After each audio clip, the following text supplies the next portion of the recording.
Hi, welcome to another edition of Legal Quilts.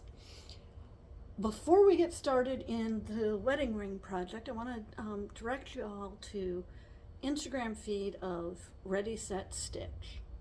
They're a maker space in Old Ellicott City, and you can take classes in quilting, knitting, needlepoint, cross stitch, all of this stuff. Basically what it is, it's a studio space where you can come in, you can rent time there, and you can go in and work on your project with expert help. The reason I bring this up is this last week I got to go in. I know the owner, she's a good friend of mine. She let me play with her little Rebel machine on the cutie frame. It's a long armor, it's a mini long armor, which kind of sounds like an oxymoron, but it works. Anyway, she let me play on that, and I got to learn how to use it, and we did a whole laptop quilt in a little over 2 hours. And that involves setting up the machine, winding a bobbin, hooping it. We did about 10 to 12 times. It had to be hooped because you only got a space about, what did we say, 33 inches by about 9. So you're working in a rectangle of space, and I marked the rectangle each time so I could know when I was playing it out. Now, I didn't do anything fancy. I just did loops and swirls and that sort of thing. But still, we did a whole lap quilt in a little over 2 hours. And that was really great, and it was really fun. So please check out that reel to see what it's like. You know, I'm not getting any money from Grace Company, which makes the Little Rebel, or from Ready Set Stitch, but I just wanted to bring that up, let you see that. I'll put the link to the video, the reel is what they're called on Instagram, in the show notes so you can just check it out. It's really great. But now today what we're going to do is we're sewing the big curve. I call it the big curve, they just call it the curved corner template of the wedding ring quilt. It's in your template, if you've got the pattern, it's this piece, okay? Looks like this, all right? I don't know why they started with the big curve, but they did. Now the directions also say to sort your arches out into 2 pieces, into 2 sets, set 1, set 2. You don't have to do that step yet, because for this part, every arc is going to get a big curve sewn onto it. So don't sort them yet. I mean, you can, but you're going to have to sew a big arc on every single one of them, okay? So just boom, don't sort them yet, all right? So you're going to need 8 of these in total, 1 for each arc, all right? So I'm going to show you how to do it. Did it again. Old manila folder, cut out the template, then traced it onto the manila folder, cut it out, and then labeled it. Now you'll notice there's some lines on here, all right? That's because if you look on the template and the pattern, the seam allowance on the outside lines is 1/2 inch. So I put that on there, and then I just made a note that the inside curve is your regular 1/4 inch seam allowance, all right? Because I didn't want to figure out how to draw a 1/4 inch on a curve. And I'll show you what I did with this 1 inch on the actual piece in a second.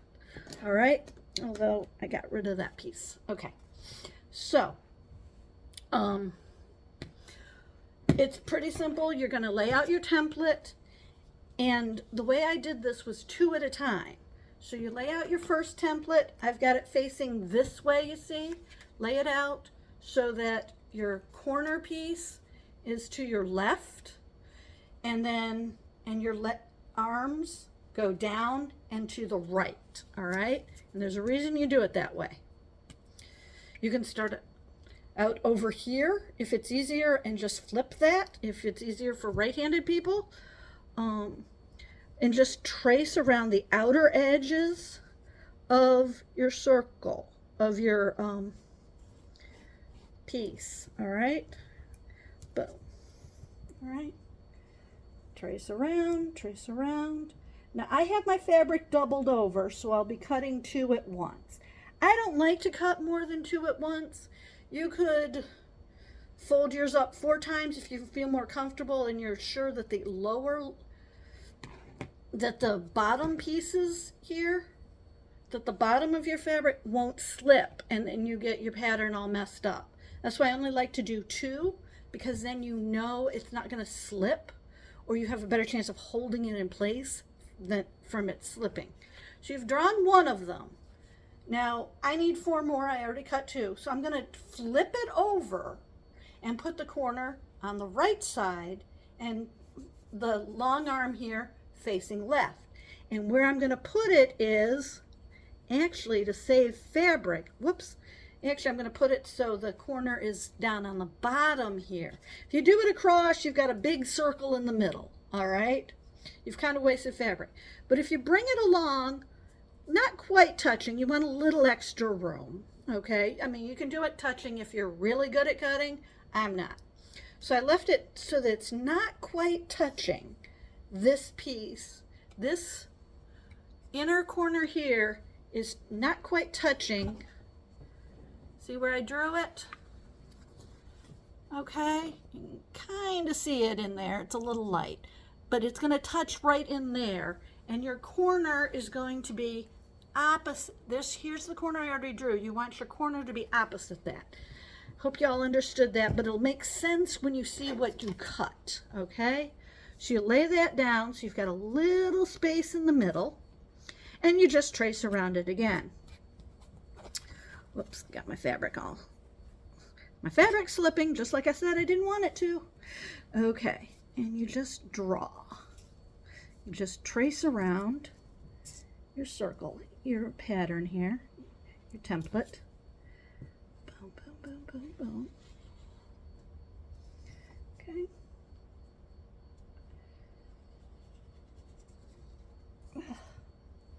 Whoops. Holding it in place.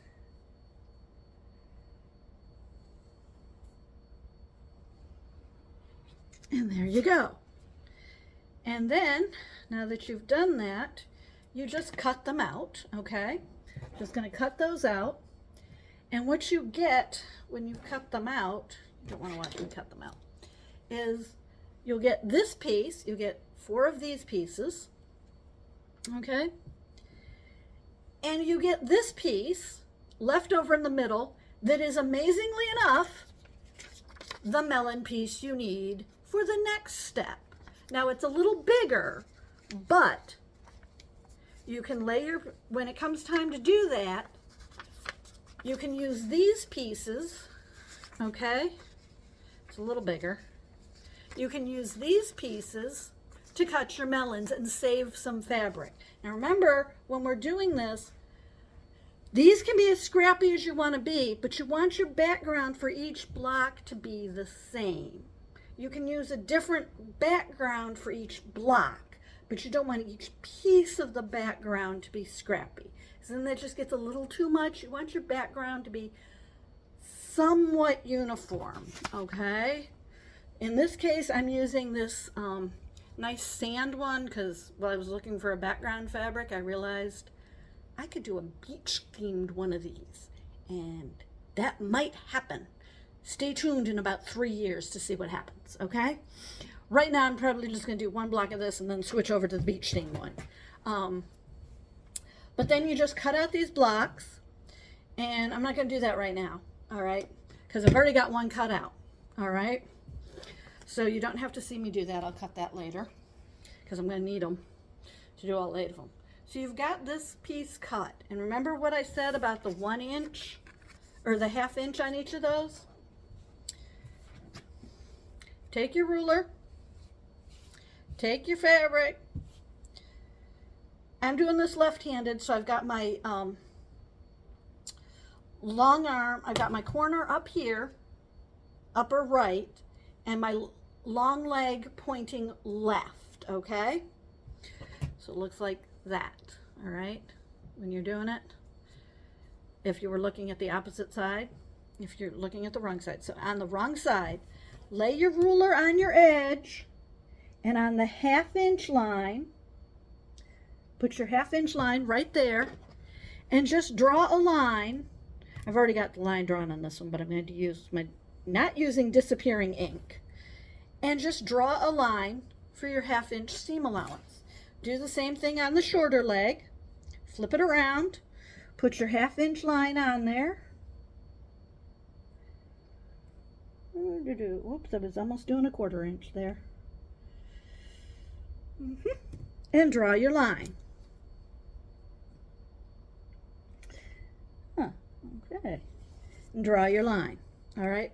Now you'll see on the template, okay, that your 1/4 inch and your 1/2 inch lines meet up here. If you want to put your 1/4 inch line, go right ahead. Nobody's stopping you. And they do meet at a point. Just remember that. They're going to meet at a point when it comes time to sew this part. Apparently the reason this is a 1/2 inch here is because you're going to trim it later, and I'm kind of okay with this. Now, is this still a portable project? Yes. Just cut your pieces as you normally would before you go on a trip.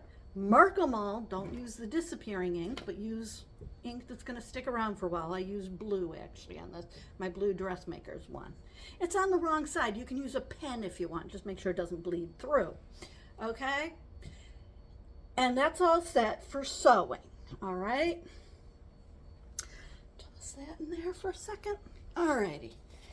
So then we're going to sew this. All right? So just give me 1 second to get that all ready. Okay. Now we're not quite ready to start sewing. You've got your big curve piece and you've got the arc you're going to sew. Again, is this portable? Yes. But you have to throw a few more things in than a needle and thread and clippers. You're going to need chalk or a marker or something that's going to show up on both fabrics, all right? So I'm using my yellow chalk. Again, you can just throw this in your bag. None of this is going to make you have to bring a huge bag. You can still use a small bag. So you just throw it in your suitcase, your tote bag, whatever, and you can go, all right? And you're going to need a few clips. Again, though, you don't have to bring the whole jar. You only need about 6 so you can just bring a handful of them, and you'll have plenty, okay? Again, put them in a little baggie, a little sandwich baggie, and bring them along, and it'll be fine.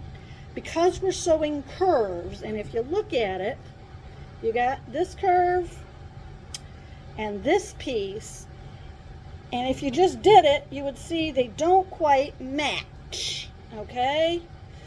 So how do you make this match? There's a trick.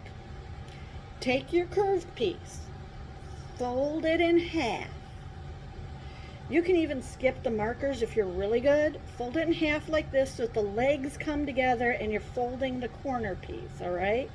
Make sure you're folding that in half, not in 3/4, whatever, okay?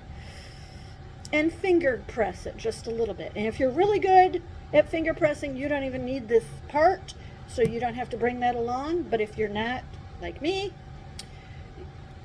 take your finger where you finger pressed and make a little line, okay? It's just a line here. All right? And then take your one arm and fold it so that it touches, the edge touches that line, okay? See? And finger press that, all right? And draw a little line there. You don't have to go through the whole thing, just a little line, okay? And do the same thing with the other leg. Fold it up, fold it over. Fold it over so it's on the line. Finger press.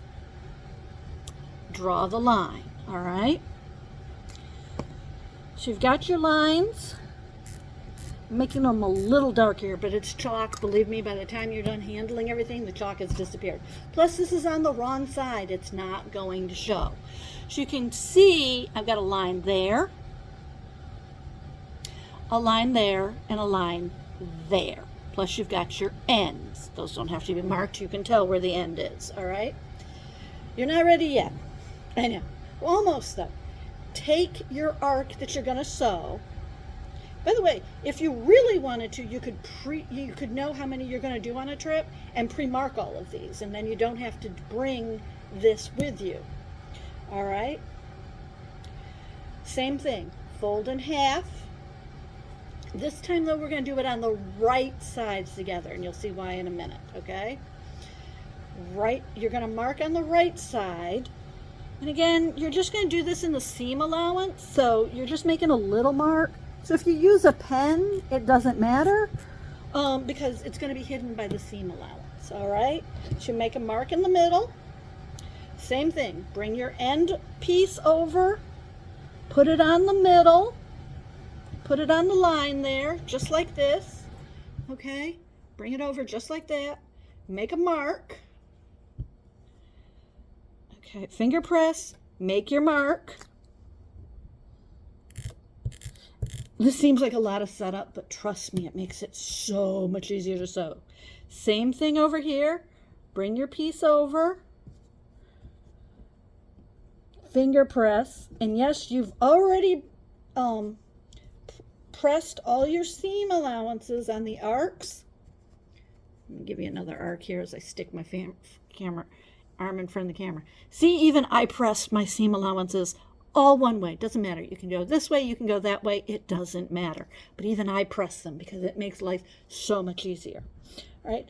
So you brought that leg over, bring it back over after you finger pressed. Oops, I can't see my finger press. And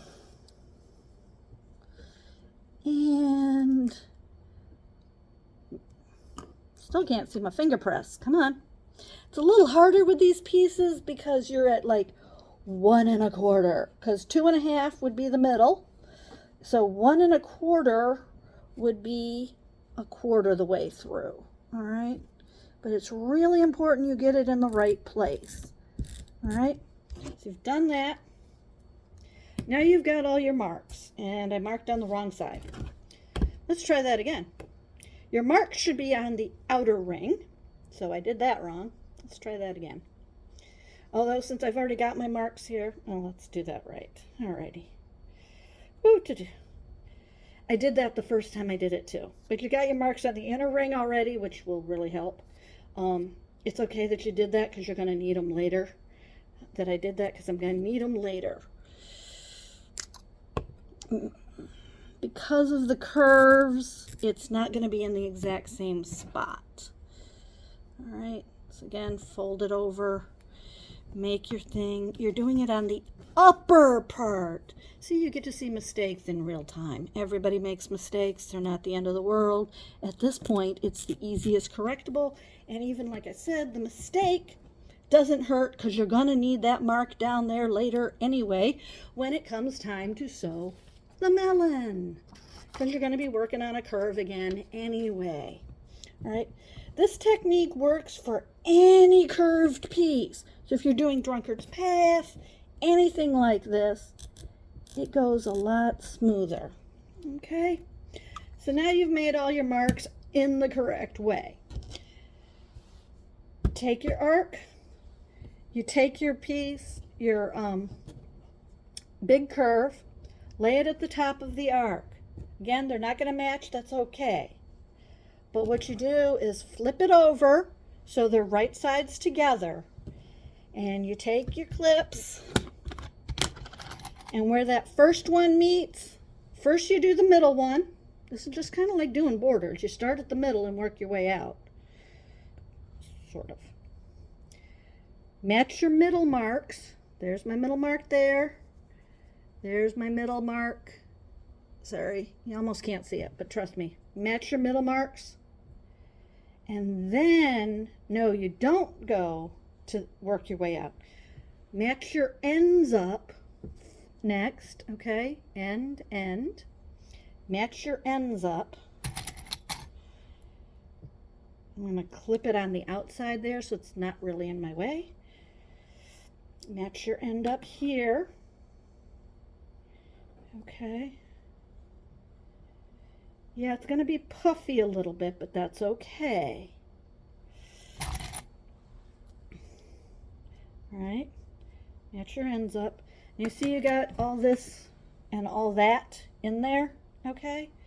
Now then, take your midpoint, the ones that's between your quarter piece mark, the one that's between the end and your middle, this mark right here, and match it up to the mark here. And that's why it was so important I get that one right.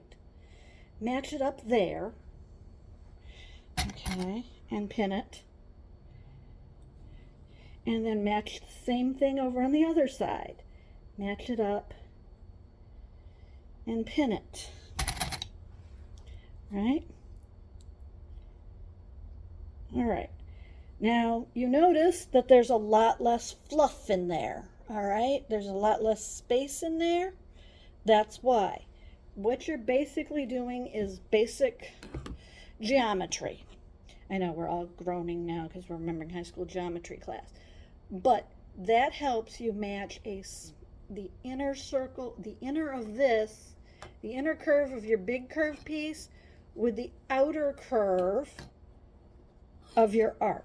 All right, and then I'm going to show you how to sew this. Now we're going to sew it. Pretty simple. Take your needle and thread. Okay. Start at one end. It doesn't really matter. I'm left-handed, so I start on the left-handed side. Apparently, right-handed people start on the right side. Doesn't matter whether you've got this piece on top or not. No, because you just want to match it up anyway, all right? So you've already got your thread knotted. You just go through here, all right? And you just keep sewing along. You're not going to watch me sew this whole thing. Here, let me get a little closer so you can all see what I'm doing here. You just sew. You don't want too tiny of a stitch because that doesn't give you room to ease the fabric, okay? So you just keep sewing through. All right. Just keep sewing. There's really no way to get a close-up of this and not have my fingers in the way. I really don't know. I mean, I guess we could go overhead, but I'm not really sure. Let me see. Nope, you're really not going to get anything better. All right, and now I'm all messed up. Alrighty, so you're just going to keep sewing this around, and actually what you want to see is these pieces here anyway. All right, you're just going to keep sewing where they come together. I could take that off now. And let me count really quick. Remember I said you only need about 6? I might have even been generous. 1, 2, 3, 4, 5. You need 5 clips. That's all you need to pack, all right? Now you see how it's starting to, you see how it's kind of open mouthed there? It's okay. Just keep the fabric kind of stretched tight on the top and a little looser on the bottom, all right? Stretch it tight here, but looser, a little looser on the bottom, and it sounds hard, but trust me, as you get going along, you'll see what you're doing, all right? And just keep sewing along. I'm going to get us to the first pin, and then I'm going to show you how it looks when you've finished, okay? Because I did one. You saw the, oh, did I do that? Oh, yep. Okay. Shooty shoot. All right, go back a little bit. Got mixed up on my front and back and where I was while I was talking. The thumbnail is the one. I know, I got to keep moving over here. Sorry. You know I do my own camera work, so sometimes it's not always perfect. Just keep sewing. The thumbnail you saw was the one I've already finished, that I did to make sure I was sewing curves right and all of that stuff. So I'm still practicing curves. Plus, that way I have a finished one all ready to go, so I can show you what it looks like. All right? Remember, you're going to need 8 of these. It seems to take a little bit. Now, all right, you see where that puffed up a little bit there? You see there's a little bit of a gap there? That's okay. It's okay. You're still easing things through. Just don't rush and don't make too small of a stitch. You don't want your stitches too close together. You don't want them too far apart because then you'll have gaps and that won't look good. But you don't want them too tight because then your fabric won't give a little bit, and you do want some give. Can you do this on your sewing machine? Sure. But this summer is all about hand sewing because I have my sewing machine. It's not looking like it right now, but it is set up for free motion quilting. I'm trying to finish some quilts this summer and having to go back and forth between feet. Well, not taking a lot of time, you know, different threads, different things you're doing takes some time. So I decided that this was going to be hand sewing summer. Well, I finished some quilts. I got some quilting done. Okay. Keep going here. All right. Now, we're getting to that first clip. Well, it's technically the second clip. Make sure your lines are still together. If your lines match as you sew them, you will be fine. Okay? It will be fine.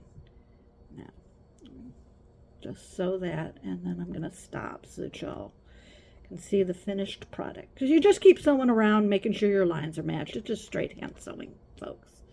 There's nothing fancy about it, all right? So you make sure your lines match, all right? And you ease it all the way around. So when you're done, it really does look like this, all right? You see, it's nice and smooth, right? Nice and smooth here. Everything matches up. Little bit off on the end here, but that's okay. And it matches on this end. This is the end I started on. Little bit off here where my arc was a little bit bigger, but that's okay. I can catch that in a seam allowance, no problem. All right? And if you look on the back side, though, it does look a little puffy here, but that's okay. It's all caught in the seam allowance. So it doesn't affect the block at all. I'm all tied up and stuff here. It doesn't affect the block at all. See, this is where the puff is, and you can't tell on the front side. Well, you can see it a little teeny bit. Might want to go back over and say, oh, I know why. Okay. Remember what I said about if you have too much, you get puffy? I need to go back over and sew that a little bit so that there's not a gap there. But if there's no gap, because what you're seeing on the front side is a gap. Okay? That's why it looks a little puffy. But I can fix that by just sewing it down again, by putting a stitch in there, and it won't even show. It'll look nice and smooth on the front, regardless of a little puffiness back here, okay? So if you get a little puffy back here, it's caught in the seam allowance. It doesn't show, all right? So that's it for this edition of Legal Quilts. Next time, we're sewing the melons. So that'll be fun. And unless I do something for 4th of July, I gotta think if I have one before 4th of July. I don't think so. So in the meantime, have a safe, fun sewing summer, fun quilting summer, I should say, fun scrap summer, they're even better. And, but the important part of that was be safe and enjoy quilting. Remember, there's no quilt police. If you want to support my work, you can go to my Ko-fi, or if you want to support me directly, I'm going to put the PayPal link in the show notes. There's also going to be the show notes to this, to the reel I told you about. Or you can buy my products. I'm going to be getting some new stuff up there soon. It's kind of why I'm trying to finish some quilts here so I can get those up. But in the meantime, no quilt police, so have fun. See you next time.